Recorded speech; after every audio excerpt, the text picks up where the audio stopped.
The modern Supreme Court is often described as conservative, yet within that conservative majority exists a quiet but powerful ideological divide, one that shapes some of the court's most important decisions. At the center of this divide are two of the most influential justices of their generation, Chief Justice John Roberts and Associate Justice Clarence Thomas. Both are appointed by Republican presidents. Both are deeply knowledgeable interpreters of the Constitution, and both have spent decades shaping American law. But beneath that surface similarity lies a profound clash in how they believe the court should function, how the Constitution should be read, and how boldly the judiciary should reshape the nation's legal landscape. This story begins not with a single dramatic case, but with a broader attention to competing visions for the future of the Supreme Court.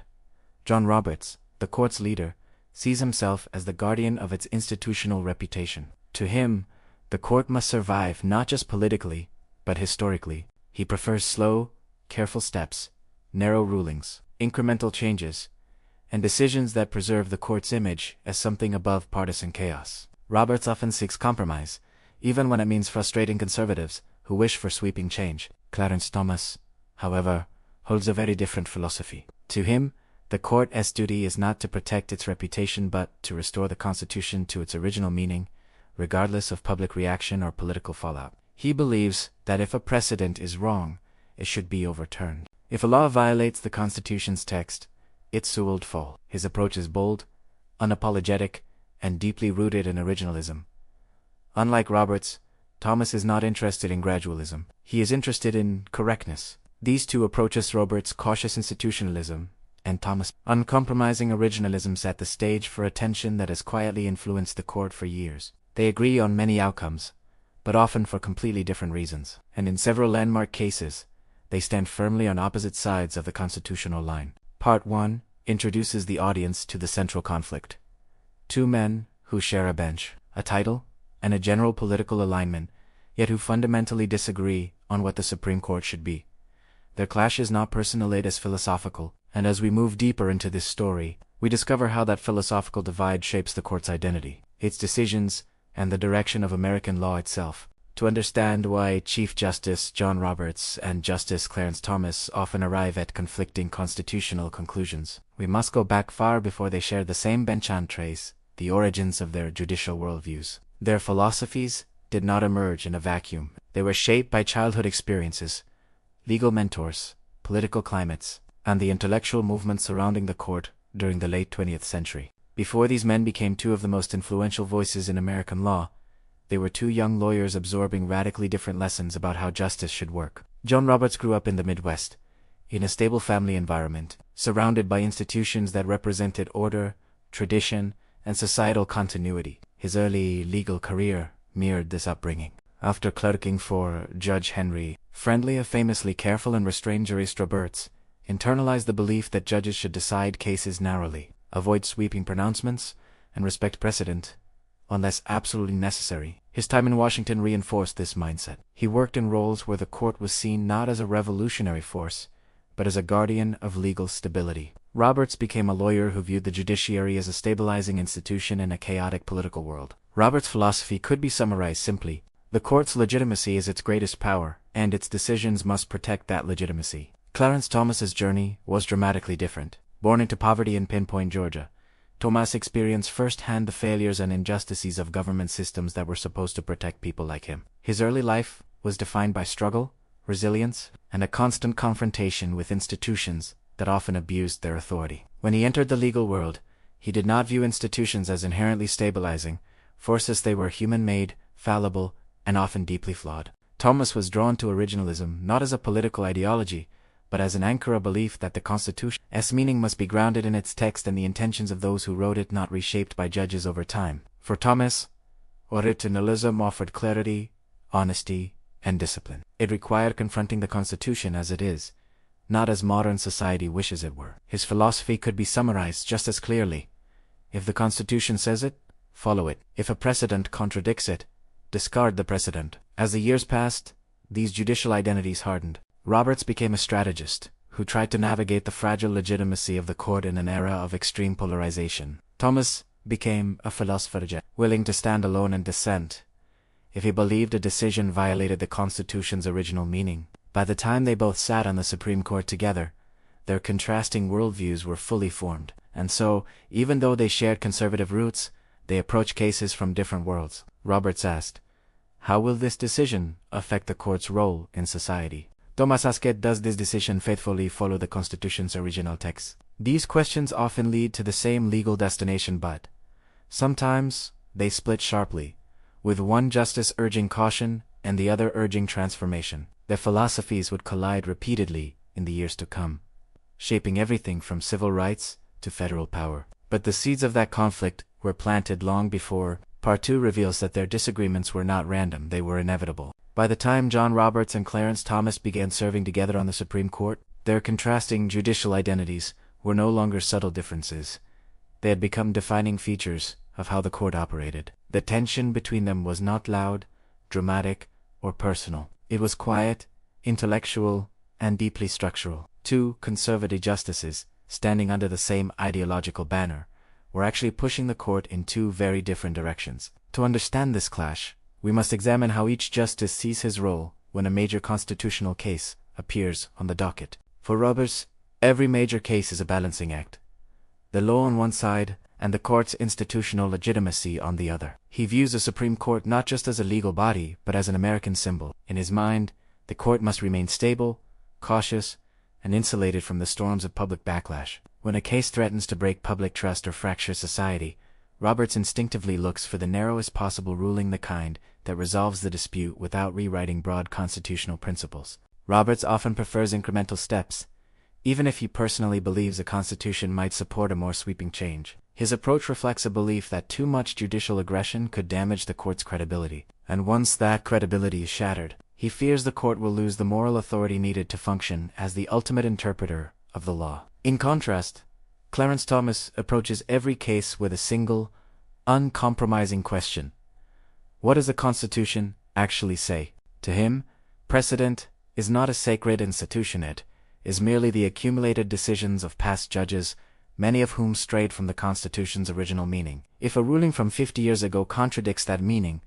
Thomas believes the court has not only the power but the duty to overturn it. His philosophy is bold, fearless, and often solitary. For much of his early career, Thomas wrote dissents that few joined. He was seen as the court's most consistent originalist, but also its most distant voice. Yet, decades later, many of his once isolated positions would gain traction among newer conservative justices, gradually reshaping the court's direction. This is where his clash with Roberts becomes most pronounced. Roberts sees a court that must move slowly to maintain its legitimacy. Thomas sees a court that loses legitimacy when it fails to correct past constitutional mistakes. Roberts tries to preserve the court standing in the public eye. Thomas believes the court's duty is to the Constitution alone. Public reaction is irrelevant. Roberts prefers narrow rulings that leave future questions open. Thomas prefers broad rulings that settle constitutional meaning once and for all. These differing instincts come to life in major cases. When a high-stakes decision arises on voting rights, affirmative action, federal power, or administrative authority, Roberts often seeks a middle path. Thomas, on the other hand, sees middle paths as evasion. Where Roberts wants stability, Thomas wants purity. Where Roberts fears chaos, Thomas fears compromise. Their written opinions further illustrate the divide. Roberts' decisions are often minimalist, emphasizing restraint and leaving broad principles undecided. Thomas' opinions read like constitutional manifestos full of historical analysis, founding-era references, and bold critiques of modern legal doctrine. His writing is sweeping and philosophical. Roberts is careful, institutional, and pragmatic. And yet, the clash between them isn't about personality. It is about the very purpose of the Supreme Court. Should the court be an anchor that stabilizes the nation, or a compass that corrects its constitutional course? This question sits at the heart of nearly every disagreement between the two judges. But as the years progressed, something remarkable happened. Thomas' long-standing originalist vision began to gain influence, as new justices arrived who aligned more closely with his textual certainty than Roberts' cautious minimalism. Cases that once found Roberts in the majority now revealed him in lonely concurrence or dissent, struggling to steer the court's direction. Part 4 reveals how these landmark cases became battlegrounds not just for legal doctrines, but for competing visions of the Constitution's future. Roberts aimed to preserve the court's stability. Thomas aimed to restore what he saw as the Constitution's integrity. And as the court evolved, their differences became more visible than ever before. If their judicial philosophies reveal how John Roberts and Clarence Thomas think, their written opinions reveal how they lead. In the Supreme Court, writing is power. Every sentence, footnote, and historical reference becomes part of the nation's legal DNA, and in this arena, Roberts and Thomas express themselves in strikingly different ways, shaping not only the law, but the court's intellectual culture. Roberts writes like a strategist, always aware that his words will echo far beyond the marble walls of the court. His opinions are tightly constructed, carefully calibrated, and often deliberately modest. He avoids sweeping claims, preferring to decide the smallest question necessary to resolve the case at hand. His writing reflects his institutional priorities: precision, restraint, and continuity. Even when Roberts delivers a major ruling, his style makes it feel like a measured step rather than a constitutional earthquake. Thomas writes like a philosopher. His opinions are long, deeply researched, and unapologetically bold. Where Roberts trims away complexity, Thomas leans into it, grounding his analysis in founding era texts, early legal commentaries, and the writings of constitutional framers. His opinions often resemble academic essays more than judicial summaries. They seek to re-establish constitutional meaning rather than navigate political reality. Thomas doesn't write for headlines. He writes for history. Their contrast becomes especially visible in moments when the court faces a major turning point. When Roberts writes a majority opinion, he often tailors it to secure the narrowest possible coalition. He chooses language that appeals to multiple wings of the court, smoothing over disagreements to preserve unity. His goal is not just to win a case, but to maintain the court's institutional legitimacy. He wants the court to speak in one voice, or at least avoid speaking in fractured ones. Thomas almost never writes to compromise. He writes to clarify.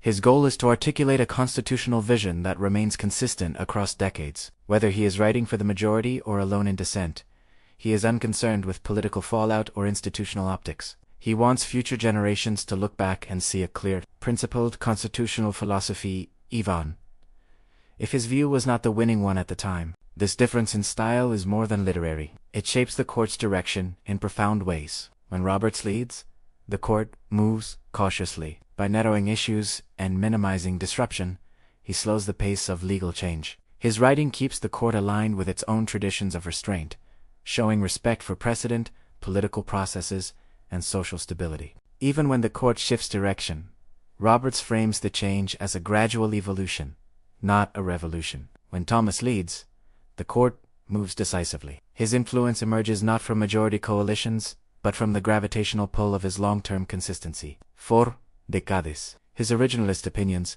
once considered extreme by some court watchers, sat quietly in dissent but as new justices joined the bench, his ideas began migrating into the majority. In time, Thomas's voice became not just a solitary signal, but a guiding light for the court is a conservative bloc. This dynamic creates a fascinating balance within the court. Roberts acts as the institutional guardian, protecting the court's public legitimacy. Thomas acts as the constitutional purist, pushing the court toward what he believes is its proper role. Their coexistence mirrors a deeper tension within American law. Should the Constitution evolve with society, or should society adapt to the Constitution's original meaning? Their written opinions also impact how the public perceives the court. Roberts' careful, moderate tone often softens the appearance of drastic rulings, making them feel more measured. Thomas's forthright, textual approach gives his opinions a clarity that resonates with those who believe the Constitution's meaning should not shift with political winds. These differences have significant ripple effects within the court's internal dynamics. When Roberts leads, the court's center of gravity tilts toward moderation even within conservative outcomes. When Thomas leads, the court's direction sharpens, pushing toward deeper constitutional realignment. And as the court's membership changed in recent years, the influence of Thomas's originalism grew. With new justices embracing textualism and history-based interpretation, Roberts found himself increasingly in the position of navigator rather than architect. Meanwhile, Thomas's ideas on outliers began shaping majority doctrine. Part 5 reveals the heart of their clash. Two men using the same tool, legal writing, to pursue two very different visions. One seeks to preserve the institution, the other seeks to restore constitutional meaning. And through their voices, the court becomes a stage where the future of American law is constantly written, debated, and redefined. The philosophical clash between John Roberts and Clarence Thomas is not confined to theory or writing styles. It has real consequences. Their disagreements shape how laws are interpreted, how far the court is willing to go, and ultimately, how everyday Americans experience constitutional rights. When the court splits between Roberts' institutional caution and Thomas's originalist certainty, the ripple effects stretch far beyond Washington. To understand how deep this divide runs, we must look at what happens inside the Supreme Court whenever a major decision hangs in the balance. When a case is politically charged or constitutionally complex, the justices gather behind closed doors for a private conference. No cameras, no transcripts, no public influence. Just 9 people debating how the Constitution applies. In these rooms, Roberts and Thomas often approach the same issue from different worlds. Roberts typically opens discussions with an eye toward protecting the court's long-term credibility. He worries that a radical ruling, even if intellectually defensible, can trigger political backlash, damage public trust, or destabilize legal expectations across the country. He wants the court to be seen as steady, measured, and above the fray. To Roberts, legitimacy is not abstracted, is necessary for the court's authority to endure. Thomas enters the room with a different priority. His focus is not on public reaction, congressional response, or political optics. It is on the text of the Constitution and whether past decisions strayed from it. He is unconcerned with slow evil. If a precedent is wrong, he believes the court has a duty to correct it immediately. For Thomas, legitimacy flows from fidelity to the Constitution, not from public approval. These opposing instincts create tension during major cases. And as other justices choose which vision they lean toward, the philosophical divide shapes the court's final outcome. In recent years, this dynamic became even more significant, with the addition of newer conservative justices who shared Thomas's originalist framework. The center of gravity on the court shifted. Positions that Roberts once used to anchor the majority no longer guaranteed his place at the leadership table. In several high-profile rulings, Roberts found himself writing separately, either concurring but narrowing the reasoning, or dissenting entirely. Thomas, meanwhile, experienced a rise in influence. Opinions he had written decades earlier suddenly became central to the court's new direction. Arguments that once seemed isolated became guiding principles for constitutional interpretation. The court's jurisprudence began moving more assertively toward historical analysis and textual grunge direction. Thomas had championed since the 1990s. This shift created a new reality. Roberts could no longer rely on consensus building to control outcomes, and Thomas's originalism increasingly set the framework for how the conservative majority considered cases. The consequences of this transformation are profound. On issues of federal power, the court now questions the scope of administrative authority more aggressively than at any time in modern history. On matters of individual rights, long-standing doctrines are reconsidered under originalists in areas from religious liberty to state sovereignty. Thomas's influence is more visible than ever. Yet Roberts remains a powerful force. As Chief Justice, he shapes which cases the court hears and how decisions are framed. His votes still matter immensely, especially when the court risks appearing too divided or too ideological. Roberts continues to caution against decisions that might weaken the court's public standing, even as Thomas argues that the court's duty is to follow constitutional meaning wherever it leads. Part 6 reveals that this clash is no longer a quiet philosophical difference. It is a defining struggle over the court's future identity.